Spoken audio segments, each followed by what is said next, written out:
entitlements.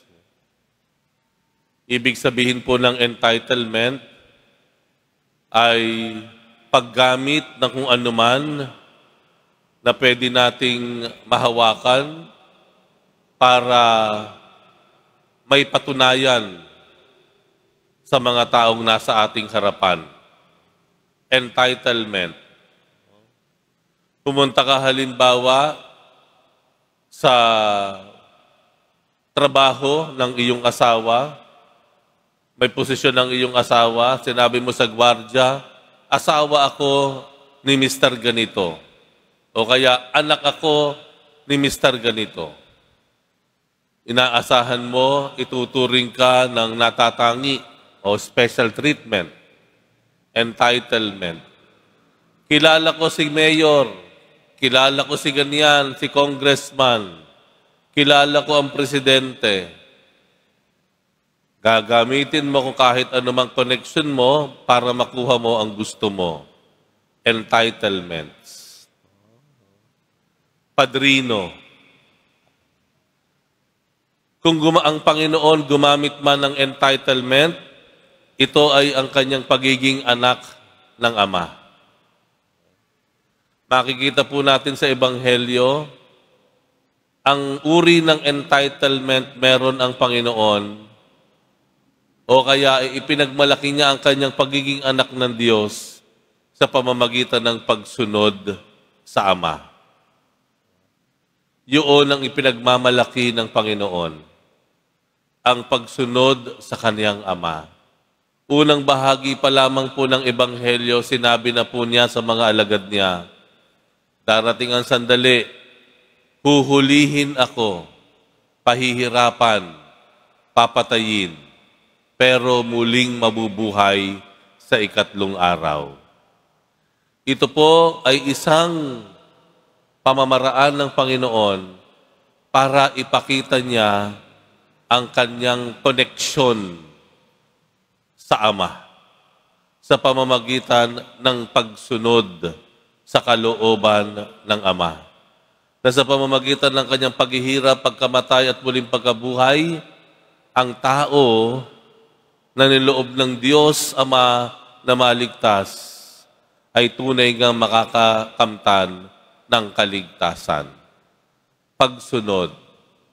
Marahil ito ang unang nais sabihin ng Panginoon sa atin. Sa mundong ito, marami kang pwedeng kapitan. Marami ka sigurong pwedeng gawing padrino.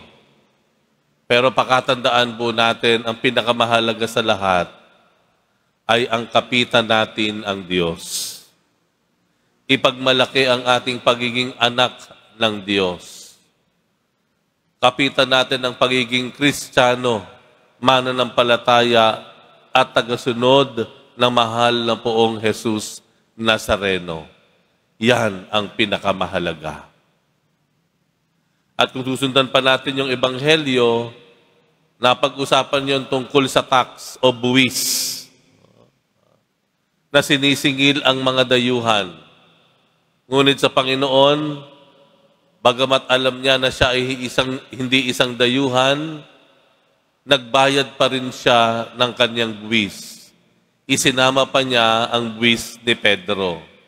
At ang magandang kagilagilalas o kahanga-hanga ay kung papaano nakuha na ni Jesus ang kabayaran para sa buwis.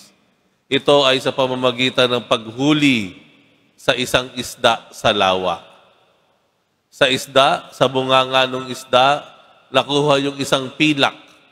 At ang isang pilak, yan po ay katumbas ng buwis ng 2 tao. At yun nga po, doon nakuha ni Pedro ang isang pilak na ibinayad niya para sa buwis nilang 2 ni Jesus. Ano po ibig sabihin nito? Ibig sabihin po nito, ang pamamaraan na pwede po nating matanggap para tugunin ang ating pangangailangan ay sa pamamaraang hindi kapanipaniwala. Ang Diyos pag kumilos po sa atin, Magtiwala po tayo sa pamamaraan na hindi natin inaakala. Sabihin na nating milagro, sabihin na nating himala. Pero ganun ang Panginoon sa atin. Kung tutugunin niya ang ating pangangailangan, pagka minsan magugulat tayo, hindi natin inaakala. Sa sandali na hindi natin inaasahan na tayo ay masusurpresa na lamang, o sa pamamaraan na hindi natin inakala, magpapasalamat na lamang tayo. Ganon ang Panginoon sa atin. Kung kaya't mas lalo niyang binigyang diin na higit sa lahat, ang ating ipagmalaki ay ang ating pagiging kaugnay, tagasunod, disipulo ng ating Panginoong Jesus Nazareno.